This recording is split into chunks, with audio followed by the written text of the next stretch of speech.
Hello and welcome to the Reviews Brothers, where we're still going through every letter of the alphabet and picking 10 games for the PS2 that you might not have played.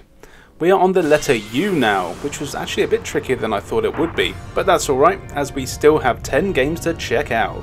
Now, how about I shut up, you press that subscribe button, and we take a look at some games. We are going to start in Japan this time round, and the game is called, bear with me, Ueki no Housoku Taosu Ze Robert Juudan, which I think says the law of Ueki in the title, so maybe it means that, or maybe it's the subtitle, who knows. Google does, but that's too far away. Anyway, this is a fun little action brawler that is of course based on an anime of the same name.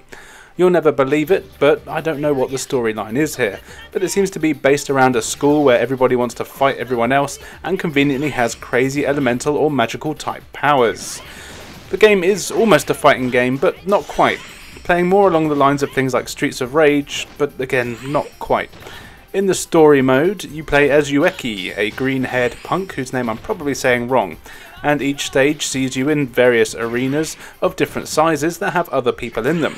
You basically want to beat them all into oblivion, as they'll be doing the same to you. Some levels only have one opponent, but this varies a lot, and sometimes you'll have more than 10 to deal with on a level. You only have to worry about 2 attack buttons, a regular one and a special attack. You can do regular combos by pressing the button repeatedly, and you can also attack in every direction, depending on what you're holding on the D-pad at the time. Special moves are the same, and you'll need stars to use them, which you get by fighting normally or powering up Dragon Ball style. Then again, depending on the direction that you press, you do different moves, and these are always quite unique to the characters. So Ueki is the tree guy, and all of his special moves involve hitting people with trees.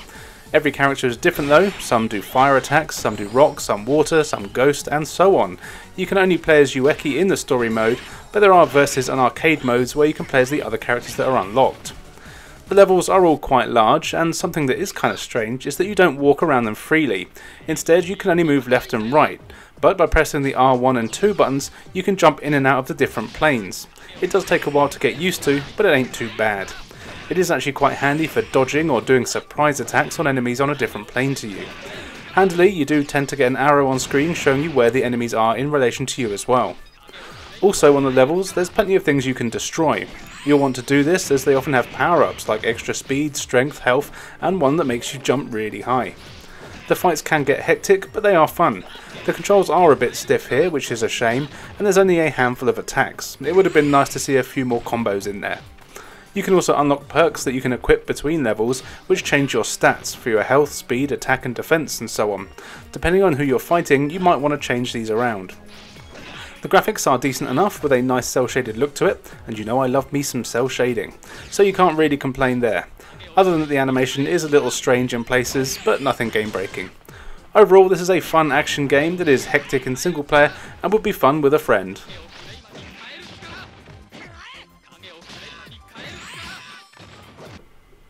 If playing with balls are more your thing, then Ultimate Pro Pinball might be for you. It's a pretty serious simulation game of the old paddle flipping pastime, and you get to choose from one of 3 tables: Big Race, Fantastic Journey and Time Shock. Now, as it's pinball, there isn't really a whole lot to say, so I'll tell you a bit more about the tables. Big Race is a car on a road trip theme with 4 flippers, a few ramps and a bunch of bumpers, which I guess is kind of something that all the tables have really. Fantastic Journey is more of a science fiction based one, and the table is littered with Jules Verne style steampunk designs as well as a few monsters, though there are only 2 flippers on this one. And Time Shock is another futuristic style one which has dinosaurs, robots and machinery looking stuff all over the place, but you do only get the 3 flippers here. No matter which table you choose, there's plenty of places to smack your balls into to try and get a high score. And actually there's a hell of a lot to figure out, and you'll need to practice quite a lot if you want to see everything. What's cool is that as well as the usual pinball fare of hitting balls at the right time to get them into the right holes, you also have other interactive things and bits and pieces that use what would have been the information screen on the board. Hitting the ball into certain objects will trigger mini-games of sorts, where you get to choose from a few options. For example, do you take some points, or do you gamble and see what's in the trunk of a car, which could be more points, or it could be minus points. There's also a little mini game in here when you have to use the bumpers to shoot asteroids that are heading towards you. These are fun and do offer a nice small distraction. But the actual pinball itself is very fun. I must have only played real pinball maybe 3 or 4 times in my entire life, so I'm definitely no expert. But you can really feel the weight of the balls here, and as far as I know, the physics feel good enough. The balls always did what I expected to, but it's not easy. You can also nudge the table if the ball is going to be lost, so you can do that as a last ditch attempt of trying to get the ball back on track. But if you do it too much, the game will punish you by freezing your flippers, and then you're screwed. There's also a fair few options you can adjust here, from the age of the table and how worn it is, to the angle of the slope, and even how hard the flippers hit. I didn't really mess with these because I don't know what I'm doing, but I'm sure that if you do know, they'll make a hell of a difference. Graphics wise, it's fine. There's a fair amount of detail and it looks pre-rendered. Nothing you haven't really seen before, but it looks pretty and kind of what you'd expect, I suppose. So yeah, it's pinball, you know the drill really, but it is a good game of pinball. It's damn addictive, and I actually ended up playing for just over an hour just recording this footage. So if you do like this sort of thing, give it a go.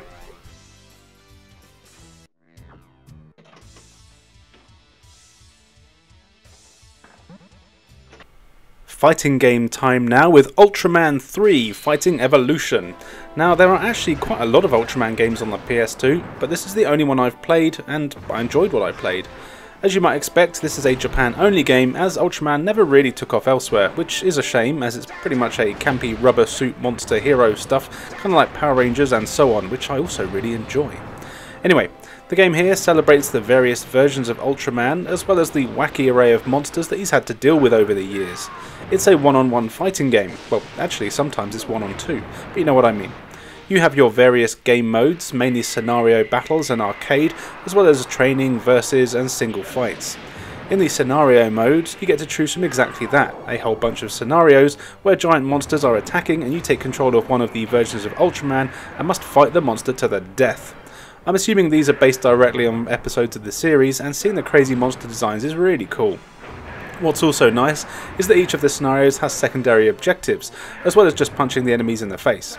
For example, sometimes you've got to make sure that certain buildings don't get destroyed in the cities, as you are kind of Godzilla size after all.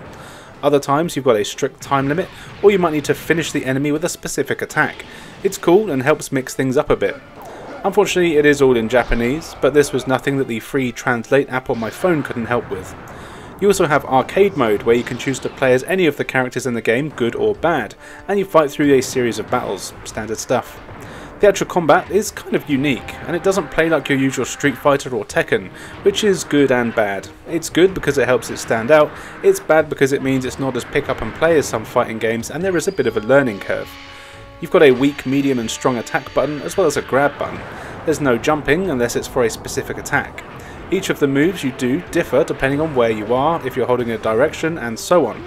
You only need to press one button repeatedly to do combos, and depending on the character you might only have one regular attack button with the other 2 buttons doing projectile attacks. As far as I could tell, there's no real special move inputs. As you fight you will build up a special bar though. Once this is full you get a button prompt on the screen. Press the right buttons in the right combination and you'll fire off a special attack. These look cool and are very powerful. Your enemy can do the same though, but if you press the right buttons to counter them, you will block it. Press the wrong ones and you'll take the hit. The game looks fantastic actually, with some really cool character designs. They're all very detailed and have some incredible animation, but this is also a bit of a problem. It's clearly motion captured, and it's one of those games where if you do something you have to wait for the animation to finish before you can do anything else, and this includes blocking. And some of the attacks take literally 2 or 3 seconds to pull off, meaning your opponent has plenty of time to hit you while you're winding up a punch or a kick. It is quite annoying and happens quite a lot. You really need to learn when to time your attacks. But once you are in the swing of things, it's actually really fun, and I enjoyed trying out all of the different characters and playing through the scenario mode to see all the wacky stuff. While it's definitely not the best fighting game on the system, I did have a lot of fun, and I would recommend giving it a go if you like crazy Japanese stuff.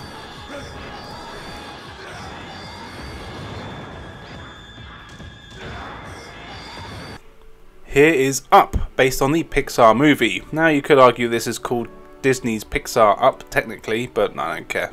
This is a fun little 3D platform game based on the awesome movie that everybody should watch, and if you haven't seen it, I feel sorry for you. The story goes that an old man's wife died and she loved adventure and wanted to see the amazing Paradise Falls. Sadly, she didn't make it, so Carl Fredrickson, her husband, promised that he would and tied at least 12 balloons to his house to make it float away and find Paradise Falls, which is somewhere in the clouds. Mr. Fredrickson soon discovers that Russell, a Boy Scout, was hiding on his porch, and then things go a bit wrong and the two of them let the house fly away, so they've got to explore a bunch of levels to get the house back and make it to Paradise Falls.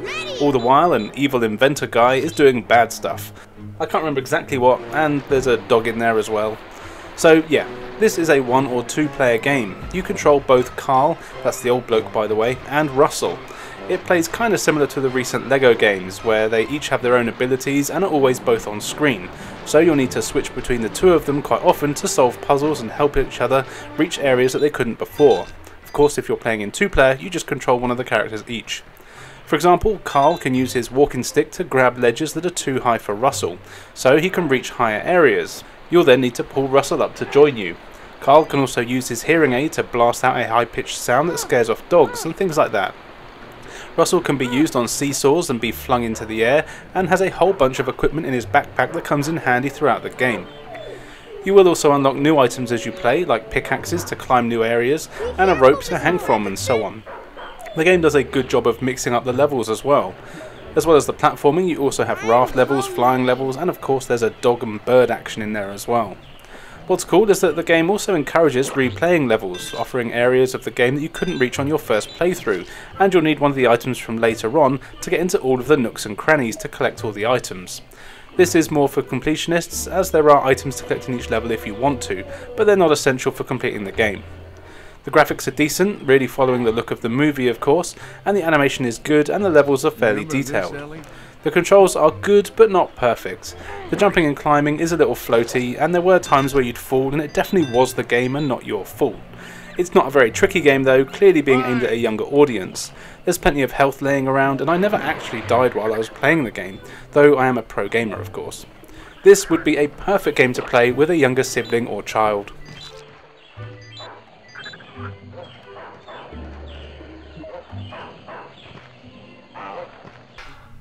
While we're talking movie licenses, here is Underworld The Eternal War, based on the movie which I've never actually seen, but I assume it's amazing, starring Kate Beckinsale of the century.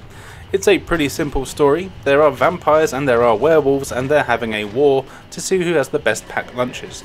That's it. The game plays like a top-down twin-stick shooter, mainly because that's exactly what it is.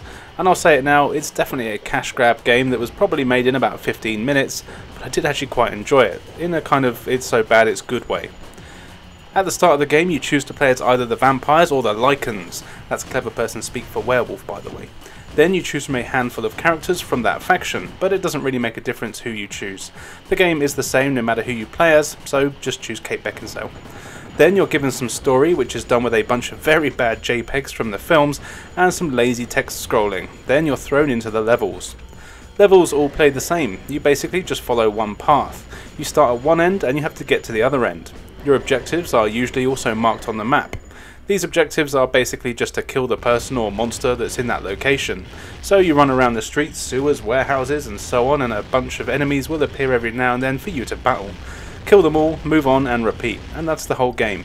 But it is kind of fun. You know, it's not good, but it's fun. You are rarely on your own in the game, and tend to have a handful of teammates that also run around with you to kill things, and you've got a surprising amount of way to kill things. You've got your fists and feet, as well as a range of pistols, machine guns, shotguns, rifles, sniper rifles, grenade launchers, rocket launchers, throwing knives, and so on. Littered around the levels are boxes. Break these to find weapons, and thankfully you can carry as many as you want, and you can switch between them easily enough with the press of a button. You'll quickly find your favourite weapon, which will likely be the powerful assault rifle, as it takes care of most things in no time. You also have your vampire powers that you can use. There's a speed burst, a strength boost, or you can even heal yourself, but you will need to have mana to use the powers. Enemies will drop this, as well as being able to find it in crates, just like in real life. So go smash some alleyway boxes today. Oh, and I should mention the werewolves. They actually play exactly the same as the vampires, the only difference is their magic. They can either heal or just turn into a werewolf, making them faster and stronger, but they can only use melee attacks while in werewolf form, making the game quite a lot harder when you're up against an army of vampires with flamethrowers and rocket launchers. Aiming is easy with the twin stick layout, but it does mean that you have no camera control, which really doesn't help as the camera's kinda terrible, and often enemies are attacking you from off screen. You will be able to see a rough idea of where they are though thanks to the map, which does help. You also get experience points as you play, and you can level up your stats between levels, which is pretty cool. It does mean though that you never get to change characters and have to play through the entire game with the one person at a time. Not that that's really a problem. Levels sometimes have other objectives too, like collecting items or smashing something, but these all tend to be things that bad guys are carrying or stood next to anyway, so it's rarely anything other than kill everyone and shoot everything. But I did find it kind of addictive. The fact that the levels are pretty short means that the game is one that you can come back to, and it's not one that you need to play in one setting. Though you could if you wanted to, as it only takes about 2 hours to play through the whole game. The graphics are pretty basic, and they come with some simple character models that don't look anything like their real life counterparts, and the levels are all basically grey and brown. So yeah, okay, this game isn't particularly impressive in any way, but I really am a fan of games like Hunter the Reckoning, and this is like a watered down version of that will keep you entertained for the 2 hours of your life it will take up. It's also super cheap to buy these days, so you really could do worse.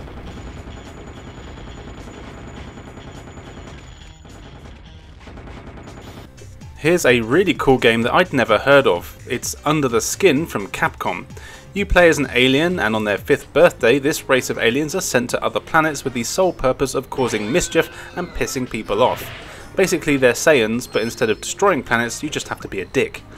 So that's what you do. You visit various places around Earth, and then you have a certain time limit in which to annoy people. For some reason, annoying them makes them drop their money, and you've got to collect a certain amount of money to complete each level. Sometimes there's other aliens also annoying people, so you've got to get more coins than them within the time limit. It's good chaotic fun. But as you're an alien, you will be spotted instantly. Thankfully, you've got a gun that lets you steal human bodies, so you can disguise yourself, and this is the only way to do pranks as well. Each level is packed with people, and you always start as a random one. Each individual has a different set of items and abilities, and these are what you need to use to prank people. For example, some will have pins that you can put in front of people to walk on, bombs you can throw to blow them up, microphones you can use to annoy people with bad singing, dogs to unleash and scare people, and so on. And that's just the start. Each of the levels is more crazy than the next and feature things like elephant stampedes, wrestling matches, and even zombie attacks. It's really cool. You can only use each ability once per person, so as you're running around you'll want to look at the other characters and it will show you what items they have. You can then zap them with your clone device and that's who you'll be next, but be warned, whoever you zap is who you have to transform into. You can't change who you transform into, if you know what I mean. To do the transformation you will need to have zapped a person, and then you run to one of the many UFOs dotted around the level. Of course, if you do annoy people, they will then chase you and give you a swift punch to the face, much like I wish people would do to those twats that make TikTok videos in public. Take a hit and you'll lose your clothes for some reason, and you'll be running around in your underwear. Take another hit and your disguise will come off and you're back as the alien, at which point you'll be constantly losing coins until you manage to find a UFO and put on a new disguise. It's a simple game to play, but loads of fun. And we really do have to mention the levels here. They're really varied and cool. You have a regular city, there's a casino stage, a theme park, an Aztec level, and all these levels have unique ways to annoy people and their own characters. And what's probably the coolest level is you get to play in Raccoon City, and yes, it absolutely is the one from Resident Evil, with zombies running around everywhere, including damn Nemesis, and you can even find some of the main characters like Jill Valentine, who has some really cool weapons like a rocket launcher and even a tank. It's such a cool little touch. The game has a really cool cel shaded look to it, and I love the style because yep, I'm a sucker for cel shading. It just looks awesome and has some really cool humour in there as well. Overall, this is really the definition of a hidden gem. I've never heard anyone talking about this game and it's so much fun. What's cool is that if you have played the first level, the rest of them open up and you can just choose from any of them whenever you like, making this a perfect game to just have a blast on when you've got a few minutes to see if you can beat your high scores. There's also a 2-player versus mode which would be a hell of a lot of fun, as well as a few unlockable game modes like co-op. This is definitely a must-own if you ask me.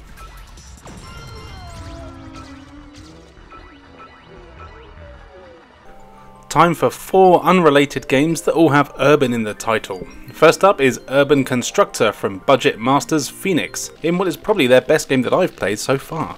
This is a really simple arcade style game where you play as a big yellow bulldozer that has to make cities, even though that's probably the opposite of what a bulldozer would do. And how do you do that, I hear you cry? Well, it's easy. This is one of those games like Kicks or Kokoma Knight. Basically, you start with a big square arena, or rectangle I suppose, which has a road on as its border. You can drive around the border and your goal is essentially to draw lines within it to create other shapes. When it all connects together, that area will then fill in and cities will appear. In the bottom right of the screen, you're given a percentage of the screen that needs to be filled in. It starts off pretty easy but soon gets quite tricky. There's various obstacles that appear around the board that can stop you. First of all, there's tornadoes. If these touch you or an incomplete line that you're drawing, then you'll lose a life, so timing and watching their patterns is essential. There are storm clouds, which if you get too close to, they'll zap you with lightning, and there's police cars, because apparently you're building this all illegally. The police cars can only drive on the roads that you've created, but if they touch you, you die. Some levels force you to survive for a certain amount of time as well as filling in a portion of the board, so you might need to get at least 70% of it filled and then have to survive another 5 minutes while avoiding a number of these hazards, and it can be a lot harder than you'd think. To make things worse, you only get 3 lives and that's it. Well, actually you can collect extra lives as you play, but once you run out, that is it. There's no save or continue and it's back to the start for you. There are actually a few other power-ups here as well, like a speed up which comes in very handy and a shield that stops you from taking damage for a while. You actually have to drive into these to collect them though, and you can't just capture them inside one of your city boxes. That's all there is to the gameplay. It really is simple but bloody addictive. The controls are very responsive. You can only move up, down, left or right and there's no diagonals, but it is well done and you know that when you die it's your fault, not the game. The graphics are simple and do the job. They're not great, but they're certainly not offensive. There is only one music track that plays on loop, but that's to be expected and is fine. Overall, this actually really did surprise me. It's a damn fun game. I think you'll probably find yourself playing this a lot more than you thought you would. Annoyingly, it is one of those games that goes for stupid money, so yeah, don't pay for it if you do want to play it.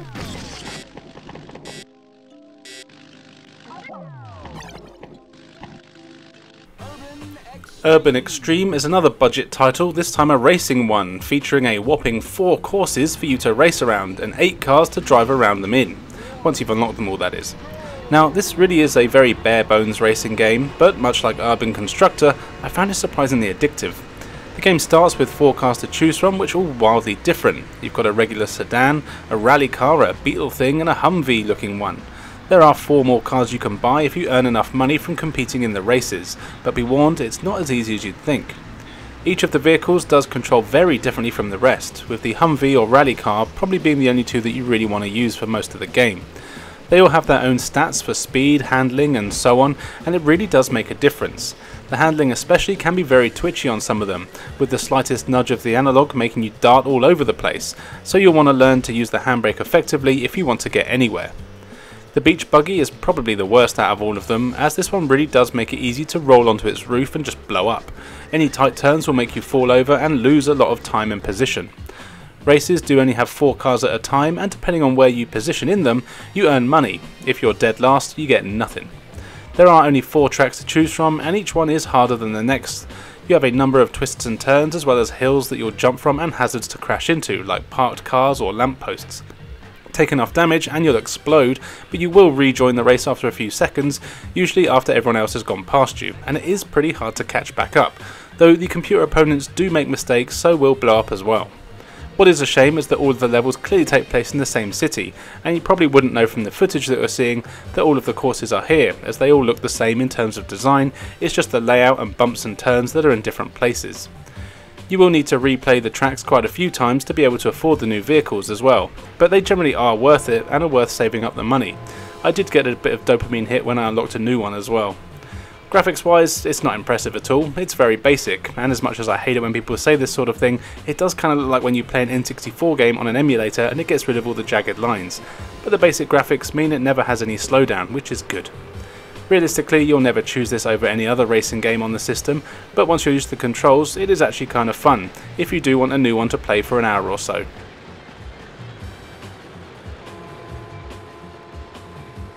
Urban Reign from Namco is a cool 3D brawler fighting game. It does have a wanky story that tries to be 2000s edgy about gangs and people that think they're tough and all that shite. I'll be honest, it was a bit too cringe for me, so I just skipped to the bit where I get to punch people in the face. The gameplay here is simple to pick up, but surprisingly deep.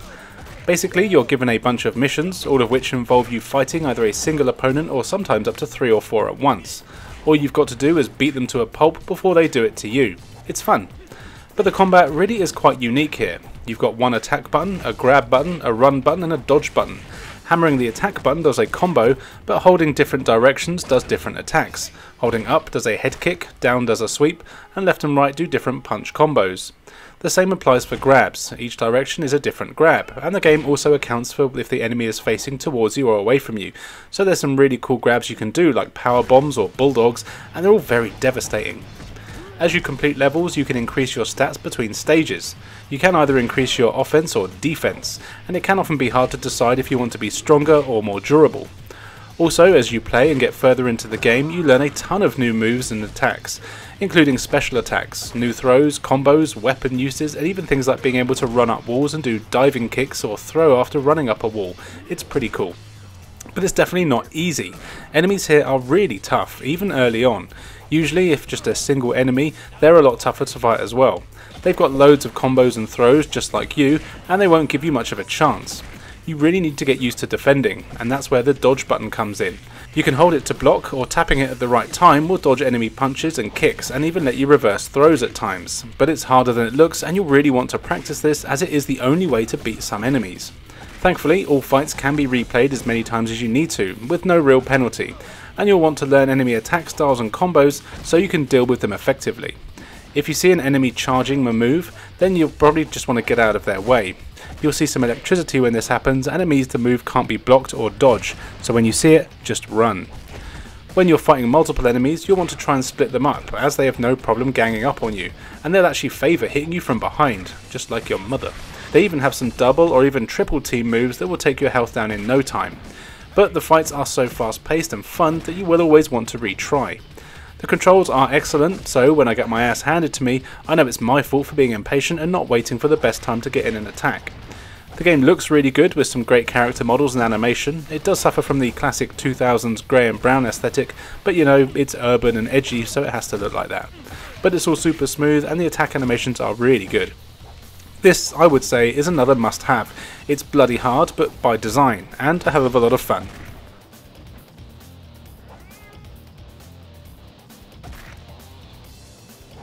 And finally for today, here is Urban Chaos Riot Response.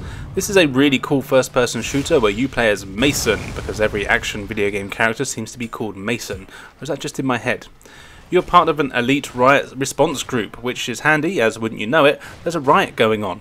Turns out there's a gang of dickheads, imaginatively called the Burners, and they love fire. They are terrorising a generic American city, blowing things up and burning everything to the ground.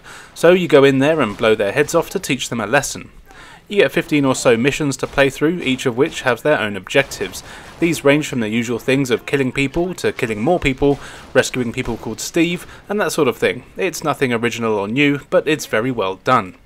The levels are fairly linear, there aren't any really open world elements to the game, and it's just a case of going from A to B while waves of enemies appear. Kill them all and move on till you find your objective.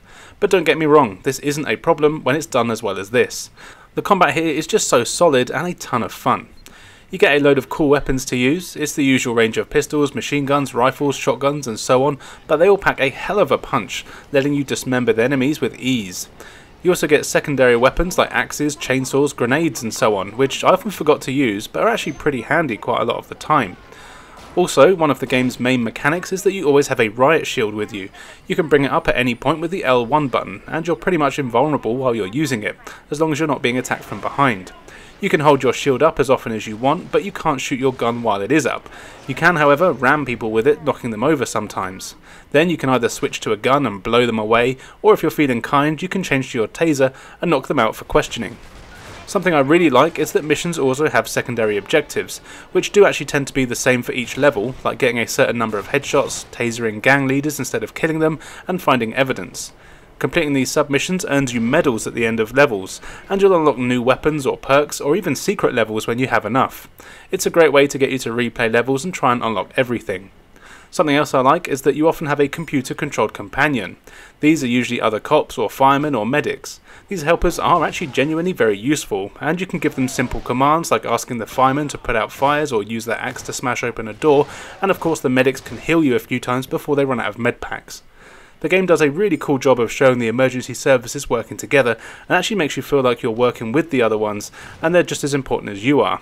These other characters can die though, and I genuinely got a bit of rage towards terrorists when they killed my mate, as they're actually very helpful. As you can see, the graphics here are fantastic. This is a great looking game with excellent character models, levels, lighting and effects.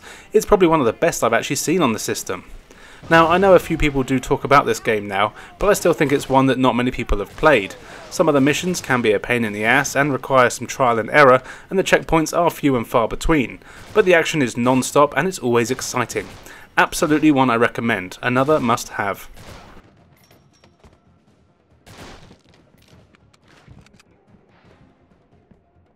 So there you go, 10 games for the PS2 that you might not have played that start with the letter U. Which one is your favourite, and what other games could I have included? As always, let me know in the comments below. On screen now you can see where you can follow me, so why not do so? I've got loads of cool content for everyone to enjoy. And now all that's left for me to say is thank you for joining us, and we'll see you next time.